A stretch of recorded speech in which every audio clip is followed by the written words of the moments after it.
ನಮಸ್ಕಾರ ವೀಕ್ಷಕರೇ, ನಾನು ನಿಮ್ಮ PH ನಾಯ್ಕೋಡಿ. NCI ನ್ಯೂಸ್ಗೆ ಸ್ವಾಗತ. ನಾದಬ್ರಹ್ಮ ಸಭಾಂಗಣದಲ್ಲಿ ಕರೋಕೆ ಗಾಯನ ಕಾರ್ಯಕ್ರಮ. ಮೈಸೂರು ನಗರದ ನಂಜುಮಳಿಗೆ ಸರ್ಕಲ್ನಲ್ಲಿರುವ ನಾದಬ್ರಹ್ಮ ಸಭಾಂಗಣದಲ್ಲಿ ಫೆಬ್ರವರಿ 26, 2026 ರಂದು ಸಂಜೆ 4 ಗಂಟೆಯಿಂದ ರಾತ್ರಿ 9 ಗಂಟೆಯವರೆಗೆ ಕರೋಕೆ ಗಾಯನ ಕಾರ್ಯಕ್ರಮವನ್ನು ಹಮ್ಮಿಕೊಳ್ಳಲಾಗಿದೆ. ಸಂಗೀತಾಸಕ್ತರಿಗೆ ಮನರಂಜನೆಯ ಸವಿನೆನಪುಗಳನ್ನು ನೀಡುವ ಉದ್ದೇಶದಿಂದ ಈ ವಿಶೇಷ ಕಾರ್ಯಕ್ರಮವನ್ನು ಆಯೋಜಿಸಲಾಗಿದೆ.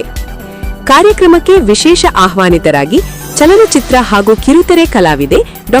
ಪಂಕಜ್ ಅವರು ಆಗಮಿಸಲಿದ್ದು, ತಮ್ಮ ಗಾಯನ ಮತ್ತು ಉಪಸ್ಥಿತಿಯಿಂದ ಪ್ರೇಕ್ಷಕರನ್ನು ರಂಜಿಸಲಿದ್ದಾರೆ.